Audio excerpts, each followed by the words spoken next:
Bom dia, meus queridos. Meu nome é Denis. Eu percebi que eu sou bem caipira, sou lá de São Bernardo do Campo. Eu sou missionário já há 13 anos. Há 13 anos. Eu comecei com 18 anos. Hoje eu tenho 32 anos. Eu trabalho especificamente com muçulmanos durante esse período. Nos últimos anos, aqui nos últimos 2 anos, eu tenho dedicado à revitalização da Igreja Presbiteriana de Iguaçu, filho da Igreja Presbiteriana de Pinheiros, São Paulo. Sou casado com a Stephanie e com a Bela. Elas não vieram hoje. Stephanie está doente. A Bela também teve uma noite bem ruim, né? Até compartilhei com o Charles durante a semana, né, Charles? Infelizmente, e debaixo da graça do Senhor, nós sofremos muito com doenças, né? E pela graça de Deus, nós seguimos. No meu coração, eu tenho a frase do David Brainerd, que ele diz assim que eu não preciso de cura para servir a Deus, eu preciso que o Senhor me dê forças. Eu espero que o Senhor me dê forças para que a gente continue a pregar a sua palavra, pregar o seu evangelho. Então, eu não me importo muito hoje, mesmo a gente vai falar de islamismo, então eu quero que você entenda uma coisa logo de cara. Nós estamos falando de uma religião, nós não estamos falando de pessoas. Então nós não vamos falar mal dos muçulmanos, nós vamos falar mal do Islã. Isso a gente vai falar mal, você vai perceber. E quando a gente vai falar mal é porque a gente vai expor o que é um pouco do islamismo. E eu tenho um desejo no meu coração de que você entenda e que a partir do que foi dito aqui nessa manhã, você tenha misericórdia dos muçulmanos. Está entendendo o que eu estou dizendo? Por que eu estou dizendo isso aqui? Porque eu trabalho no meio do Islã com muçulmanos há muito tempo. Sempre que eu dou palestras para cristãos, o sentimento de raiva, ódio, às vezes nojo, dependendo do assunto que a gente entra, vai surgir no seu coração. Então eu quero que você se lembre que a nossa luta não é contra a carne e sangue, mas contra os principados e potestades. Nós estamos falando contra o Islã, contra essa religião e suas bases, e não contra os muçulmanos, tá? Então, essa vai ser uma aula introdutória para os irmãos terem noção. Nós vamos falar de 3 assuntos, que é o Alcorão, Meca e Mohammed. Alcorão, o livro; Meca, a cidade; Mohammed, o profeta, o homem. São os 3 pilares centrais do islamismo. Qualquer um desses pilares que cai, a religião cai. Qualquer um deles. A gente vai entender o porquê. Tudo que nós vamos aprender aqui hoje está baseado no Alcorão, que é o livro de fé dos muçulmanos, nos hadiths, que são os ditos do profeta. Tudo aquilo que o profeta falou durante toda a sua vida foi compilado em uma coleção de vários livros. E também aqui na Sira, que é a biografia do profeta. Então, por um lado, nós temos a revelação islâmica, o que o profeta falou e o que o profeta viveu, biografia. Não dá para falar de islamismo sem olhar para esses 3 pontos. A fé cristã ela é baseada em só a escritura. Nós olhamos para a Bíblia e baseamos nossa fé na Bíblia. Isso não acontece no Islã. Não dá para olhar para o Alcorão e falar, vocês acreditam no que está escrito no Alcorão. Não dá. Porque a fé deles não está baseada somente no Alcorão, mas está baseada no Alcorão, nos hadiths, na Sira, que são as tradições deles. Está dando para entender? Beleza? Então, quando eu falo de Alcorão, eu falo de um livro. Quando eu falo de hadiths, eu estou falando de mais de 60 livros. Mais de 60. Somente o hadith de Al-Bukhari é uma compilação de 10 livros, é uma enciclopédia de 10 livros. Bukhari é um dos estudiosos que compilou a história do profeta. Então você vai ter Bukhari, Muslim, você vai ter o Tirmidhi e muitos outros, tá? Então eu coloquei os 2 principais, que são aqueles que os muçulmanos falam que tem mais confiança, né? Que eles mesmos falam, isso aqui é de verdade mesmo, porque eles vão ter hadiths que eles vão falar que são fortes e fracos, tá bom? Então quando eles dizem que é forte, chamado sahih, são os que têm alta confiança, tá bom? Nós estamos usando os de alta confiança. A Sira é a biografia do profeta, é um livro mais ou menos, a gente tem aí de umas 800 páginas, que foi escrito por um cara chamado Ibn Ishaq. Ele tinha um livro maior, o aluno dele chamado Ibn Hisham fez uma, como se fosse uma cópia menor, que tem as 800 páginas. Cópia maior, ninguém nunca viu, ninguém sabe onde foi parar. Só temos a do Ibn Hisham. Não vou entrar no assunto muito da Síria, senão a gente perde muito tempo, tá? Então é importante entender a nossa base. Então nós vamos tratar de 3 pilares: Alcorão, Meca e o profeta. Qualquer um desses pilares se cair, o Islã cai. E aqui eu quero que você entenda uma coisa. O Islã, eu vou usar essa expressão, que eu acho que a gente vai entender melhor. É uma religião frágil. Por que é uma religião frágil? Porque ela não tem uma boa base que ela se estrutura. Mas quando você olha para o Islã, ela é um monumento, é um castelo gigantesco. Mas as suas bases são frágeis.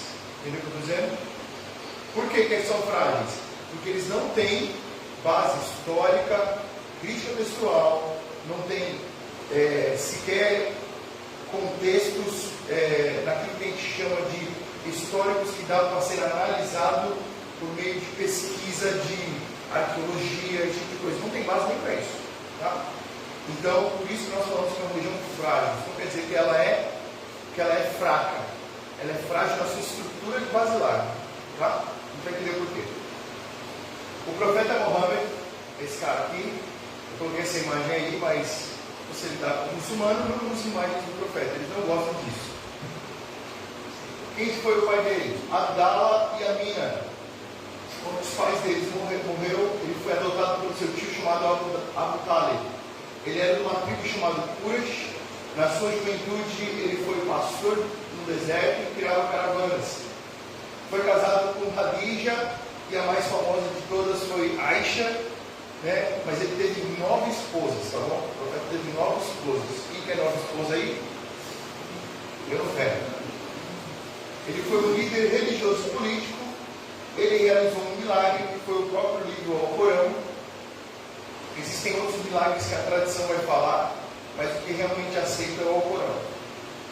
Ele foi profeta para os árabes e judeus, vou explicar isso para frente. Ele pregava contra judeus e infiéis, e ele liberta os árabes. Morre no ano 635, tá? Eu vou fazer uma explicação para a gente, cronológica, para a gente entender como é que o Islã é formado.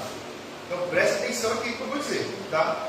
Se você tiver pergunta do momento, você pode levantar a mão, que aí eu tento responder o mais rápido possível. Mas daqui a pouco a gente vai ter um momento só de perguntas e respostas, tá? Se você quiser anotar também alguma pergunta, a gente faz depois. Então, no ano 560, irmãos, presta atenção, depois de Cristo. 560 depois de Cristo que surge o Islã.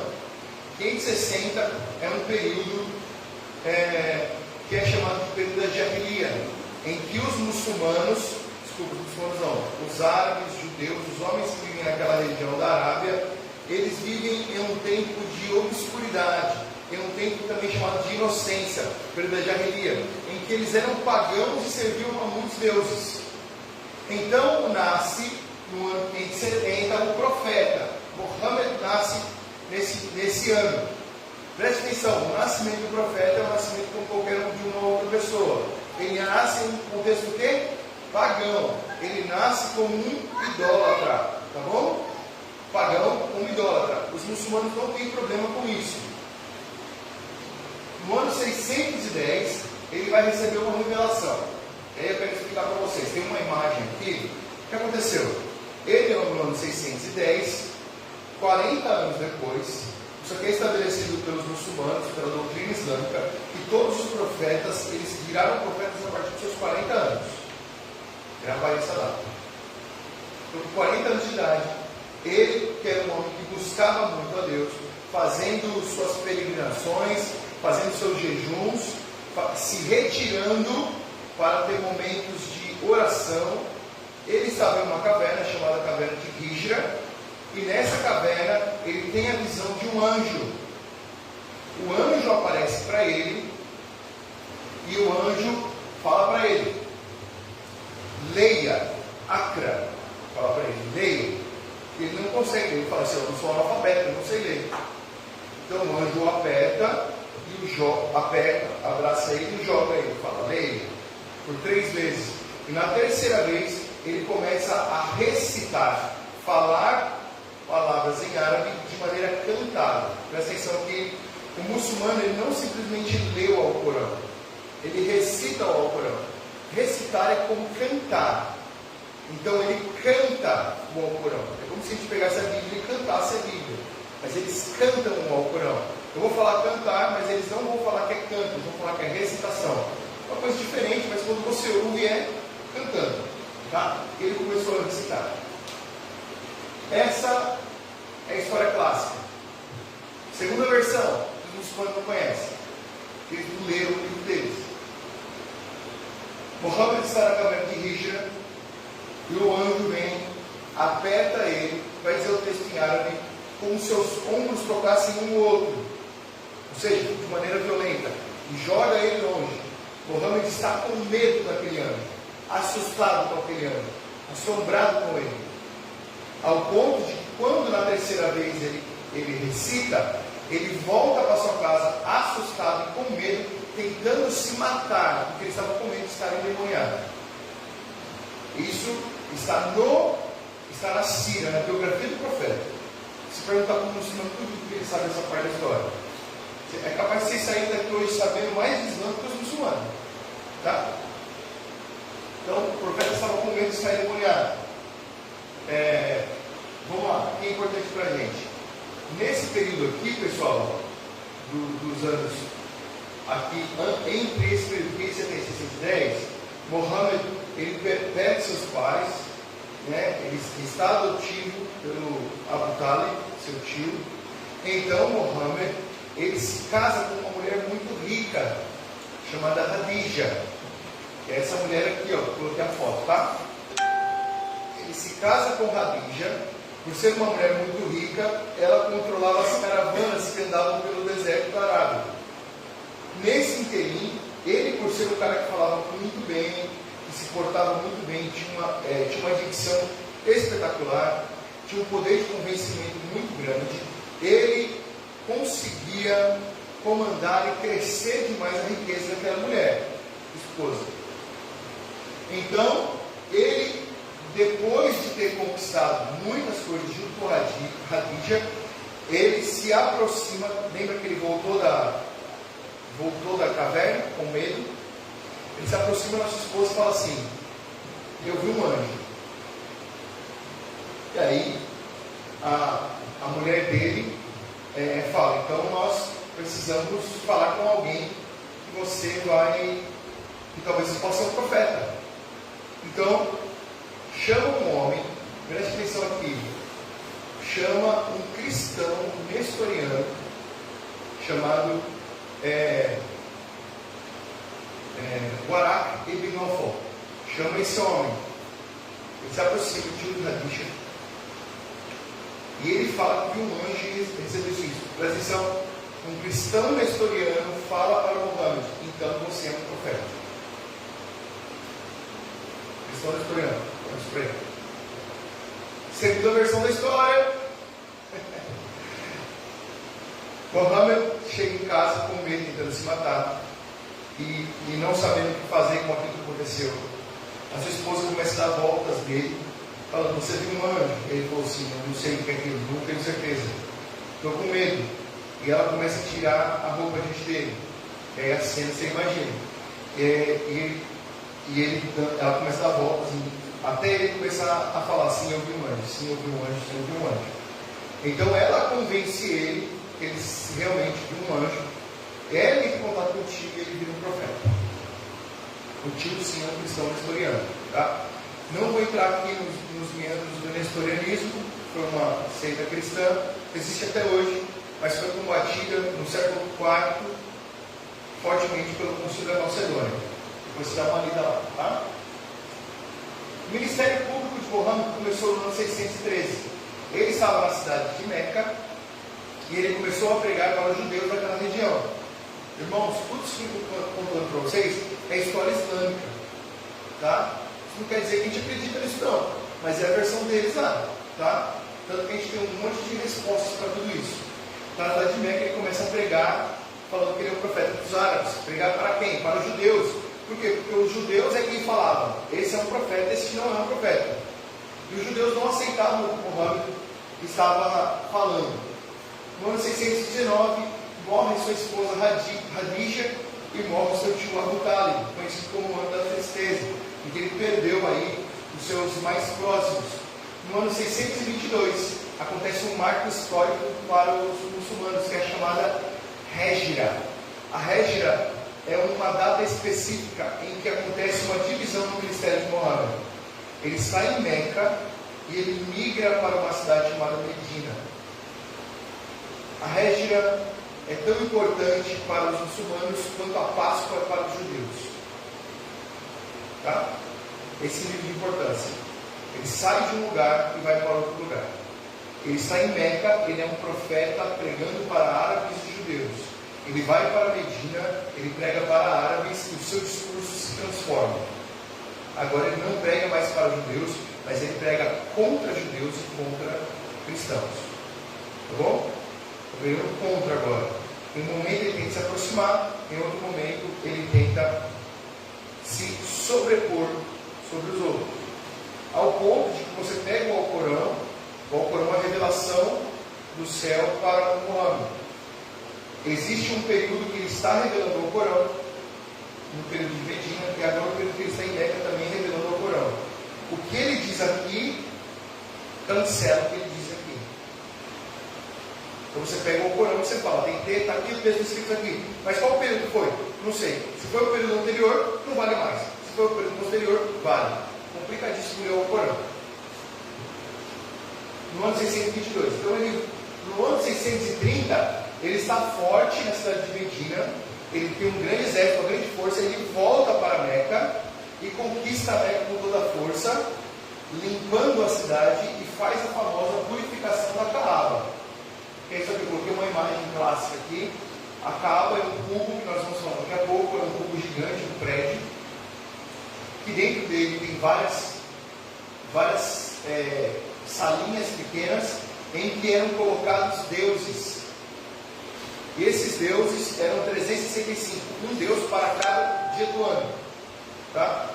Então, Muhammad entra, vai ver que tem um cavalinho aqui. Depois, talvez de noite seja melhor para ver. Em cima do cavalinho tem um fogo aqui. É tipo um fogo queimando. 2 cavalos, um fogo aqui queimando, né? O que isso quer dizer? É a imagem de Muhammad. Muhammad não pode ser representado, mas a gente já sabe que Muhammad era pentecostal. Fogo puro. Tá? Então, Muhammad fez a purificação da Kaaba, libertou, tirou todos os deuses, quebrou os deuses e limpou a cidade. Está dando para entender aí? É muita informação, né, gente? Estou contando uma história, mas eu quero só que vocês entendam por cima. Aqui uma imagem de Muhammad pregando para judeus e árabes. Então, teve a purificação da Kaaba. Muhammad começa a crescer muito no seu ministério, no seu trabalho com os muçulmanos. A expansão do Islã é gigantesca. E o profeta morre no ano 632. Como é que o profeta morreu? Eles chegam em uma cidade, eles matam todos os judeus, homens e meninos. Sobrevivem as mulheres. Eles pegam as mulheres como suas escravas e concubinas. Nesse período, alguns apoiam isso até hoje, o muçulmano que conquista uma outra cidade, ele pode pegar concubinas para si, tá? E ele pode fazer escravos. Isso aqui é doutrina islâmica, tá, gente? Depois eu posso passar para vocês as referências, eu só estou contando aqui para facilitar. Então, o Muhammad pega aquelas mulheres escravas e manda elas prepararem um jantar para eles. Vai dizer a história que uma judia envenenou a carne que o Muhammad comeu. E ele ficou durante 3 anos, atenção, 3 anos sofrendo com envenenamento até que ele morre. Vai dizer o texto islâmico de que ele sentiu uma dor na sua aorta. E a aorta? Na sua veia, na sua artéria aorta, tá? Isso aqui é importante por quê? Porque o próprio, olha que interessante, o próprio Muhammad ele vai dizer na caminhada de que se ele fosse de falsos profetas e de que ele fosse o falso profeta, ele morreria com uma dor na aorta. Tá? Agora pergunta se o muçulmano sabe disso. Sabe não? Beleza, então nós temos aqui o túmulo do profeta, em que ele está enterrado, tá? Na cidade de Medina. Está aqui o túmulo dele. E do lado do túmulo dele, você vai ver aqui, ó, uma porta, outra porta. São duas portas, tá vendo? Uma porta da entrada ao túmulo de Muhammad e a outra porta está em outro espaço para um túmulo futuro. Túmulo para quem? Para Jesus. Os muçulmanos acreditam que Jesus Cristo está vivo no céu. Você acredita nisso? Eu também. Eu também acredito. Ele está vivo no céu. E os muçulmanos acreditam que Jesus há de voltar um dia e na sua volta ele vai se casar, ele vai quebrar todas as cruzes, matar os porcos, quebrar as cruzes. Isso é uma referência contra o cristianismo, pregar contra o cristianismo. Matar todos os porcos quer dizer tirar toda a impureza da terra, porque os porcos são animais impuros, tá? Se casar, matar todos os porcos e ele vai morrer, tá? Ele vai morrer e vai ser enterrado do lado do profeta Muhammad. Teologia islâmica. Se a gente for fazer um paralelo do que nós queremos na nossa teologia, o que Jesus vem fazer no islamismo é exatamente aquilo que a Bíblia vai falar que o falso profeta vai fazer. O falso profeta, o anticristo, é o que vai falar das Escrituras. Isso aqui é só um adendo.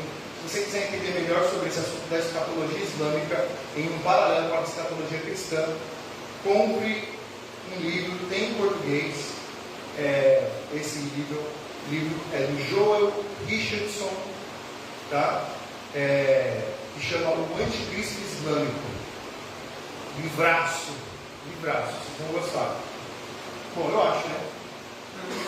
Tá? 10 e 15, né? Tá dando para entender aí? Vai ficar bem. Não, era só, você falou da saída dele de Meca para Medina, a gente acredita que foi uma fuga, né? Eu tenho um porquê de ter saído de Meca para Medina, né? Sim. Talvez essa tenha sido a causa dele ter mudado o discurso em relação aos judeus. Porque em Meca ele já havia começado a falar de uma divindade única. Sim. E isso trouxe problemas, já que parte do comércio de Meca estava em torno dessa diversidade religiosa, né? Então, ele foge para Medina, foge porque depende da versão que você leu. Os comerciantes dali entenderam que ele traria um prejuízo econômico para a cidade. Depende da versão que você leu. Por que eu vou dizer isso para você? Porque a história islâmica não está baseada em uma versão, mas está baseada também na tradição contada, falada. Então, uns vão dizer que ele fugiu de Meca para Medina por quê? Porque os judeus o perseguiram. Outros vão dizer que ele saiu de Meca para Medina porque os judeus e os cristãos não davam ouvidos para ele, então ele tinha que pegar para os árabes. Então, rapaz, a versão você escolhe aí, né? Mas uma coisa é certa, ele saiu de um lugar para o outro. A mensagem central dele era: existe somente um Deus, e o seu nome é Allah, tá? Depois você vai ver que vai aparecer com o tempo a confissão de fé, né? E o Muhammad de ser o profeta. Mas isso aparece só. Não, você está falando aí 200 anos depois, tá? Isso não existe. Vamos já. Existe uma versão alternativa também da morte dele. Essa versão que você colocou é a versão xiita.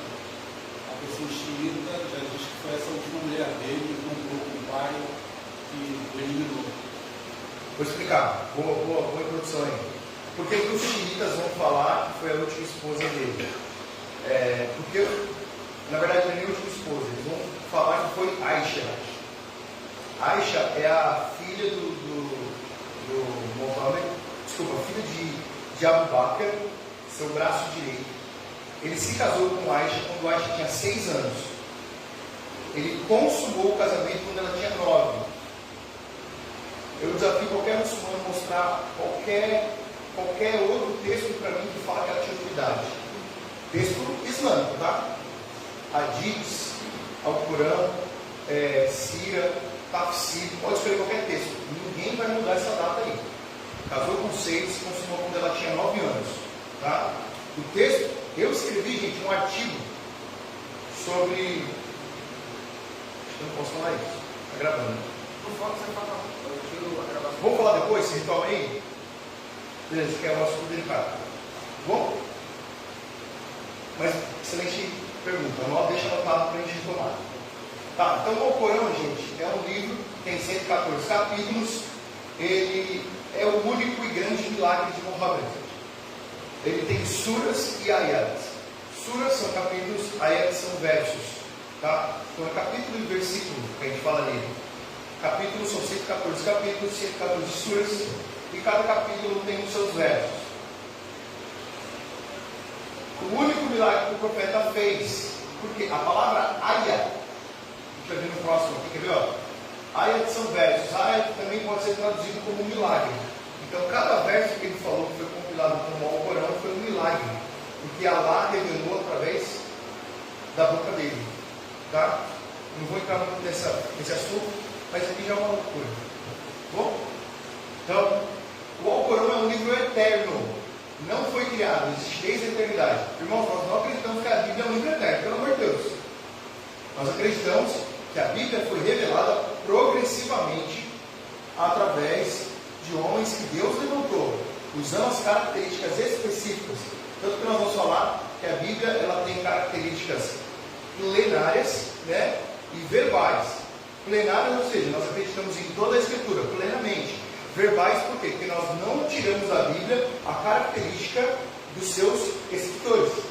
Então, se eu olho o Evangelho de Lucas, eu vejo um doutor escrevendo. Se eu olho o Evangelho de Marcos, eu vejo um jovem escrevendo. Pega o texto em grego de Lucas, você está perdido. Vai para Marcos. Por quê? Porque Marcos é mais tranquilo para ler em grego. Por quê? Porque foi alguém mais simples que escreveu de uma maneira mais simples para se compreender.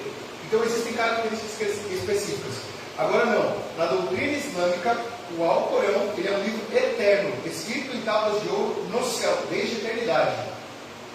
Nós não colocamos eternidade em ninguém a não ser o Senhor. Tá? Se o Alcorão é um livro eterno, existe desde a eternidade, se nós encontrarmos algum erro no Alcorão, vai ser um problema ou não?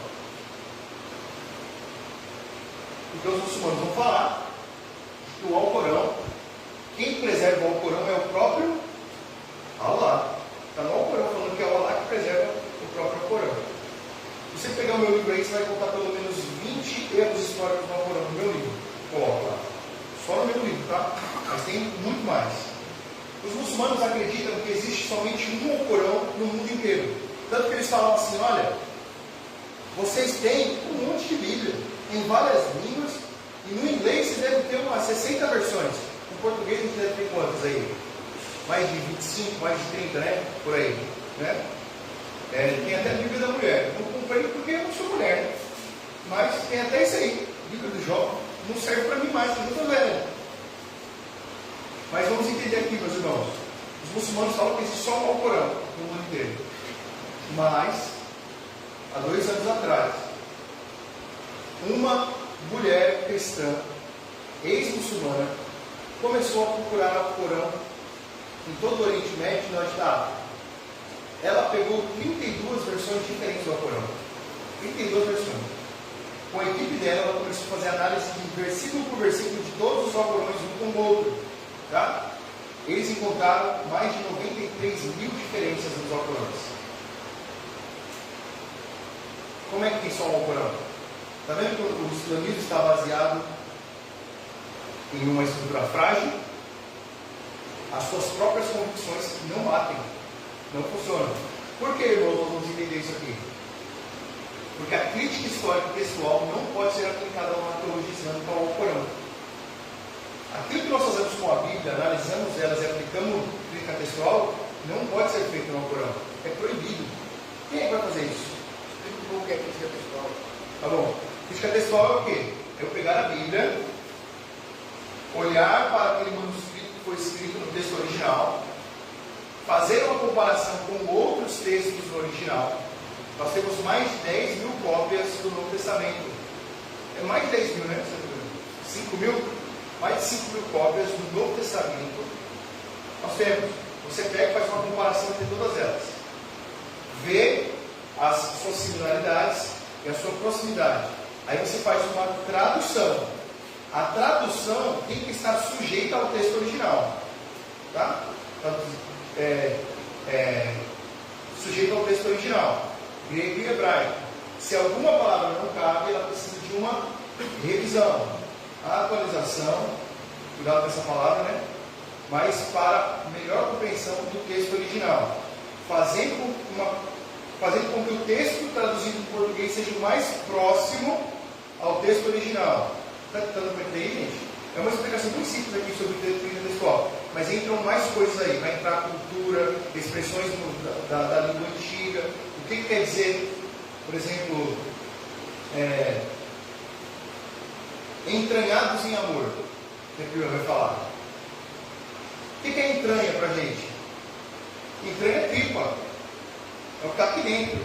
Faz algum sentido falar entranhado para nós? Não faz muito, mas para o judeu faz. Porque entranhado está relacionado aos sentimentos. Né? Entranhados, laços de amor, que a Bíblia vai dizer. Hoje a tradução nova nem usa mais entranhados, né? Vai usar profundos laços de amor, esse tipo de coisa, tá? Mas crítica textual esse tipo de coisa não pode ser feita no Alcorão, tá bom? Estou falando do Alcorão. Deu para entender mais ou menos aí? Gente, a minha aula de Alcorão, ela dura uma semana, cada aula tem 5 horas. Então estou passando rápido, tá? Meca. Meca é a cidade.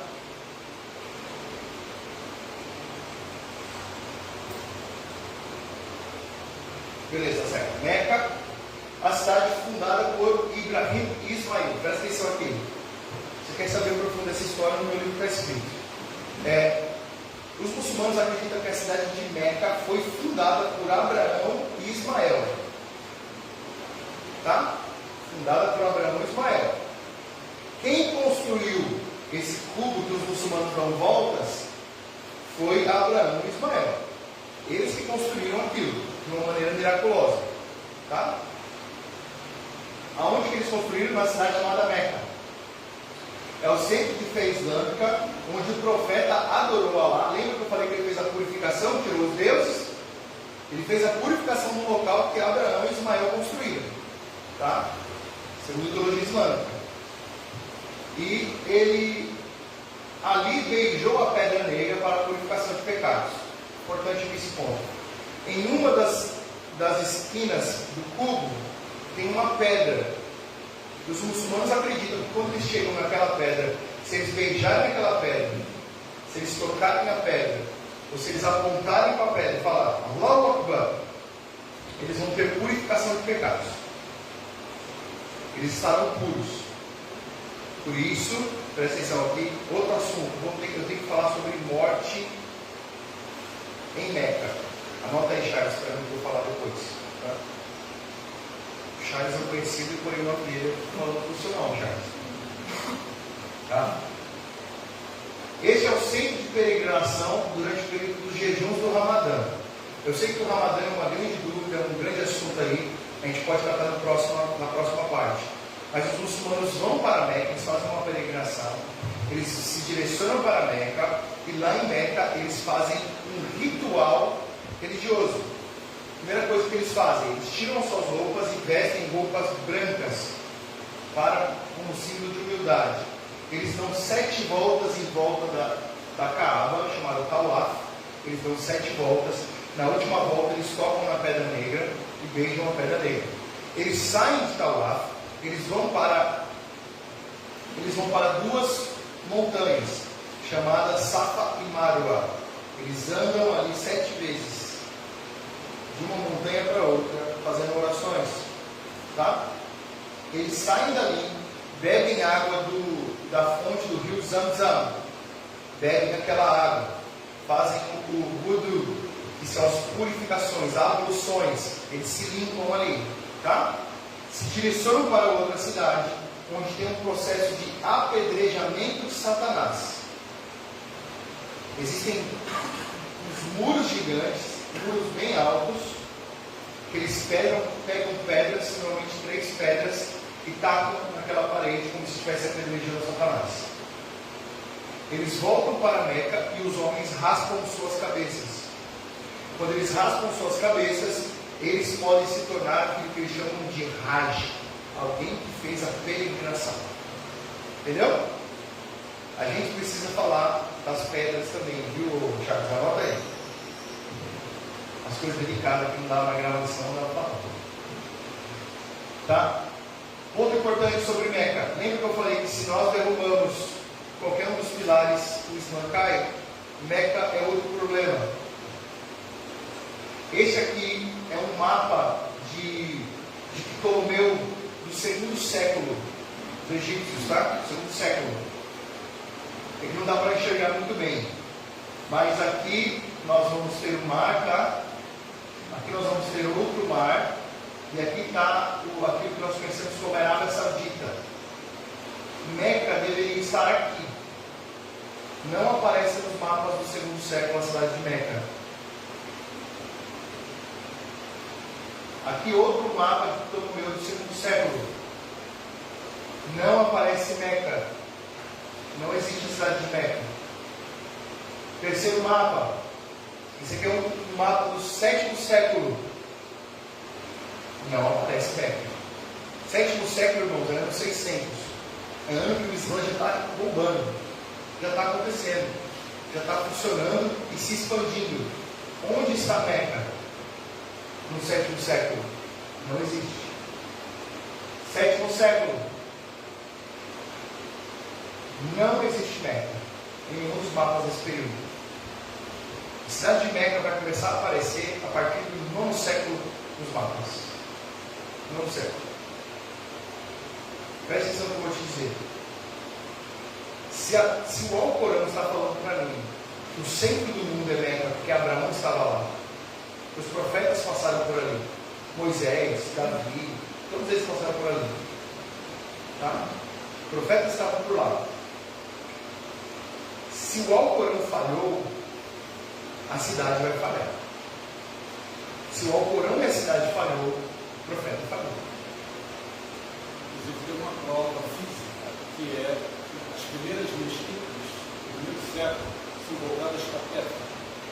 Você é um gênio, já não que você aprendeu essas coisas? Rapaz, essa é informação nova, quente. Né? Tem um pesquisador recente que fez, nos últimos 2 anos, fez uma pesquisa profunda sobre aquilo que nós chamamos do Islã de Qibla, que é isso que você está falando. Qibla é o quê? Quando o muçulmano vai orar, ele tem que acertar o GPS aqui, ó, para Meca. Tem que orar direcionado para Meca. Certo? Só que você pega as mesquitas mais antigas que existem, e elas não estão em Meca, mas elas estão aqui em cima, ó, em Petra. As mesquitas mais antigas estão direcionadas para Petra e não para Meca. Tá? Isso aqui, gente, é claro, historicamente claro que é uma invenção, que é uma criação do assunto, né? Da cidade e de tudo que vai direcionando na teologia. Mas, excelente aí que você falou, Charles. Qibla é um direcionamento que os muçulmanos têm, da oração, e eles têm que orar para Meca. Aí a gente podia fazer uma pergunta para um muçulmano: por que você ora para Meca? Deus está lá? Não, Allah não está lá. Mas por que você ora para lá? Pergunta para o muçulmano. Porque eu não sei a resposta. Ah, porque o profeta mandou, porque o profeta fez assim. Tá. Mas por quê? O quê? O túmulo de Maomé Existe. Está em Medina, na cidade do lado. Tá? Está em Medina. Para mim. Está lá. Eles oram para mim. Tá bom?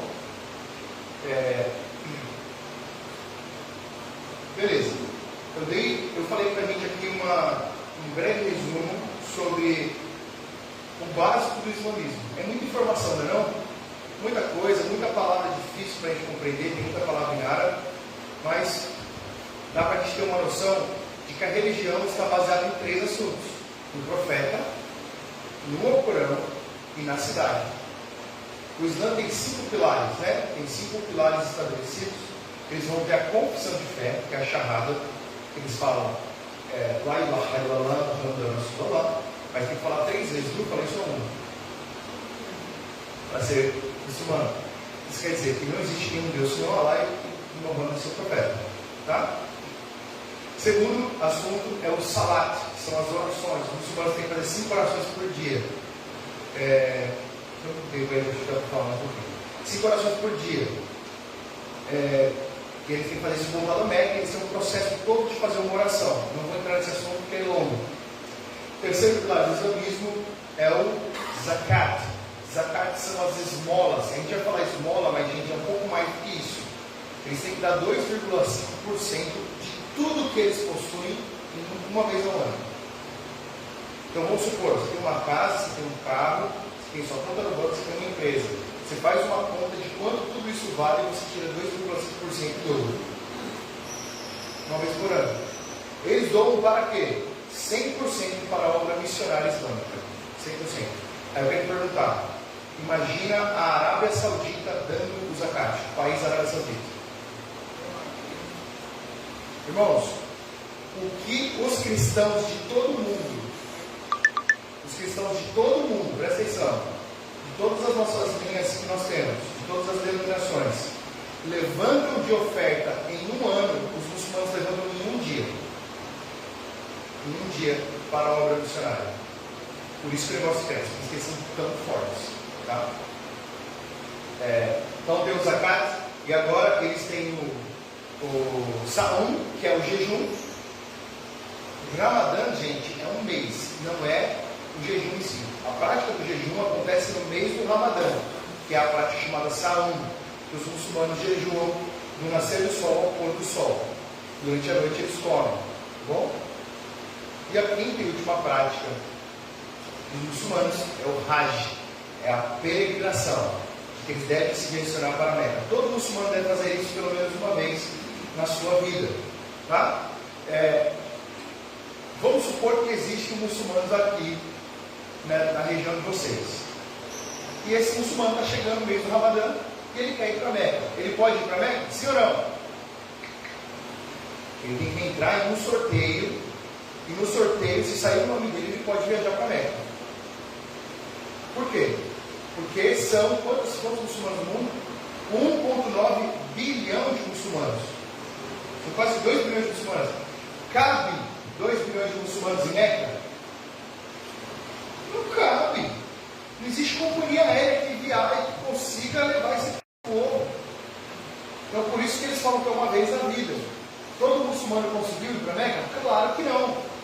Imagina os muçulmanos que vivem em países subsaarianos, pobres, muçulmanos, vão para a Meca? Não vão.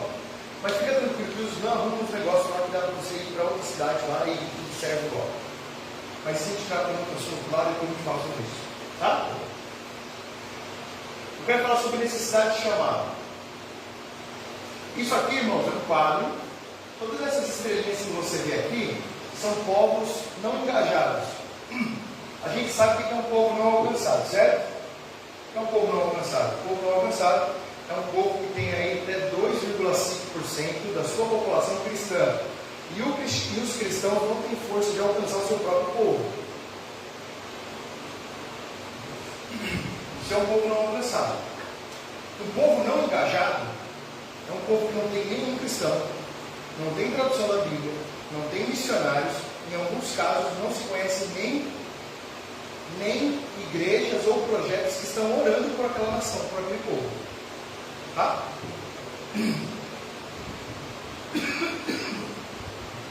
Essas estrelinhas são povos não engajados. O Ocidente e países cristãos livres. Essas bolinhas azuis aqui são a quantidade de missionários para esses povos no Ocidente. Então, por exemplo, no Brasil nós temos pelo menos 90 tribos indígenas não engajadas. E nós temos brasileiros trabalhando aqui, tentando encontrá-los. Tá? Povos minoritários entre países livres. Olha como aumenta a quantidade. Olha como diminui a quantidade de missionários. Aumenta a dificuldade, diminui os missionários.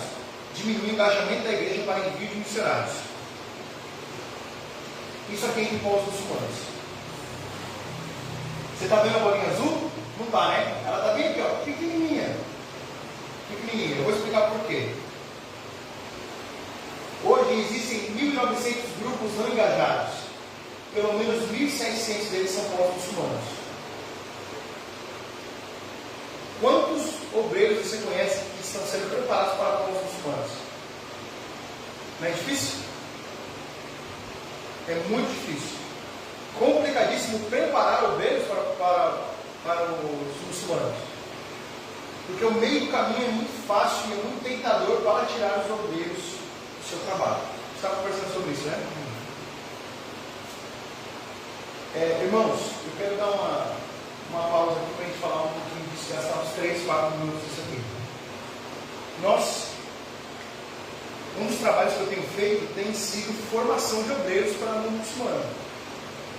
Tem sido capacitar obreiros para ir para lá. Se Deus quiser, eu quero trabalhar no Oriente Médio com muçulmanos, com povos não engajados muçulmanos. Se o Senhor permitir, eu e minha esposa e minha filha, nós vamos para lá. Como é difícil conseguir apoiadores, intercessores, como é difícil conseguir agências que tenham uma visão que vai enviar para lá. Tem agências, irmãos, presta atenção, que vai trabalhar só com indígena. Tem agência que vai trabalhar só no Brasil. Não é isso? Não é assim que funciona? Tem agência que trabalha transcultural, mas vai trabalhar onde? Europa, só Europa. Tem agência que vai trabalhar só na África. Tem agência que vai trabalhar aonde? Nos Estados Unidos, só manda para os Estados Unidos.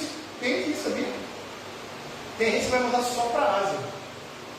Quantas agências você conhece que mandam para o Oriente Médio, no Norte da África? São raras. Complicados de conseguir. Isso quer dizer o quê? Se eu for enviado por campo, por exemplo, eu tentei ir para Oman. Eu quis ir para Oman. Não dá para ir. Porque não tem obreiro nenhum lá. Não tem ninguém para nos receber. Não tem ninguém para que eu possa fazer uma equipe e iniciar um trabalho. Não dá. Eu tenho que ir para o país do lado, aprender o país do lado, para tentar pontes lá dentro, para depois eu entrar e conseguir estabelecer uma base. Não é fácil. Complicado de conseguir. Para vocês terem ideia aqui, meus irmãos, sabe quanto custa manter um missionário na região do Golfo? A região do Golfo é Oman, Arábia Saudita, Catar, os Estados Árabes Unidos e Iêmen, Kuwait. Sabe quanto custa por mês manter um obreiro lá? Eu vou falar em dólar, que dói menos, $5.000 por mês. Estamos falando de 25 mil a 30 mil reais por mês para manter um obreiro lá. É fácil para nós? Não é fácil. É um grande desafio, irmão. Estamos falando, essa é a minha opinião. Este é o maior desafio para a igreja em nível mundial de alcance do Evangelho. São os povos muçulmanos. Eu estou falando de Oriente Médio. A gente pode falar de Ásia Central, Ásia Menor, Sudeste Asiático, África. Eles estão ali. Norte da África, eles estão ali. Cada lugar que você vai, o Islã é diferente. Tem uma característica diferente. Como é que eu preparo um obreiro? Por exemplo, eu posso preparar tranquilamente um obreiro para trabalhar no Oriente Médio. Mas agora, se eu for preparar um obreiro para ir para a África, é outro Islã, é outra coisa. Cadê os nossos professores? Eu estava falando para o Juninho. Eu conheço somente um brasileiro que é especialista em islamismo sufista. Mas nem entra nesse assunto, né, Jéssica? Islamismo sufista, que é o islamismo sincrético, o islamismo maluco, parece religião afro mesmo. Só tem um cara no Brasil preparado para isso. E nós temos 50 obreiros indo para lá, sem preparo. Sem preparo. É um grande desafio. Como é que nós vamos levantar sustento para isso? É um grande desafio. Nós precisamos de apoiadores, nós precisamos de gente que nos abrace na caminhada. Ai, irmãos, eu não estou pedindo dinheiro para vocês não, tá? necessidade, fiquem tranquilos, tá? Mas é para vocês entenderem o tamanho da necessidade. Como é que nós vamos apoiar um obreiro desse? Você fala, poxa, eu tenho, por exemplo, eu tenho uma irmã que me sustentou por 7 anos com R$20. Era tudo que ela podia dar. Irmãos, como eu valorizei isso? Voltei para o campo e trouxe um presente para ela. Todo mês estava lá. Todo mês estava lá. Mas e se nós tivermos uma igreja que olha para a obra missionária e abraça essa obra e fala assim, nós queremos apoiar um obreiro, um missionário, uma missionária que trabalha com muçulmanos. É isso que nós queremos. É abraçar essa causa. Nós precisamos disso. Né? É isso que falta no nosso meio. Tá bom? Último aqui, eu escrevi um livro. O meu livro é esse aqui, meus irmãos. Chama Homens da Bíblia Profetas do Islã. É uma ferramenta para você conversar com o muçulmano e entender a cabeça de um muçulmano. Como funciona a teologia dele. Se chegar para o muçulmano e falar assim, você já ouviu a história de Adão e Eva? O que ele vai falar? Já ouvi. Porque no Alcorão fala de Adão e Eva. Se falar de Abraão, ouvi. Ismael, sim, ouvi. Moisés, também? Também ouvi. E de Jesus? Também já ouvi. Conheço. Só que a história deles é diferente da nossa. É outra história. Como é que você comunica o Evangelho? Tem que conhecer a história deles. Então aqui eu escrevi a história de 9 profetas. São personagens bíblicos em uma perspectiva islâmica. Aí o que eu faço? Ao final de cada história eu faço um comparativo de semelhanças e diferenças e sempre ensino uma ponte para você evangelizar o seu amigo muçulmano através daquela história que você ouviu. É importante você ler e entender o quê? De que eu não dou autoridade ao Alcorão. Irmãos, nós não podemos dar autoridade escriturística ao Alcorão. Nós damos autoridade à Bíblia. Tanto que eu vou insistir para você. Conheça a história do muçulmano, mas conte a história bíblica. Tá? Então, esse livro é uma ferramenta para você aprender sobre o Islã e comunicar o Evangelho ao muçulmano. Tá? Se você quiser comprar esse livro, vai nos ajudar demais. Pelo menos vai pagar nossa gasolina para voltar. Né? Só tenho, esses são os últimos livros que eu tenho, acabou todas as minhas tiragens, eu tenho aqui, tá? Se você quiser adquirir, vai ser uma bênção para a minha vida e para a minha família. Bom, vamos terminar aqui, já tem intervalo agora, depois a gente parte para as perguntas. Tá bom? Tchau. 15 minutos, tá bom? 15 máximo, minutos. vai estudar o máximo. Beleza.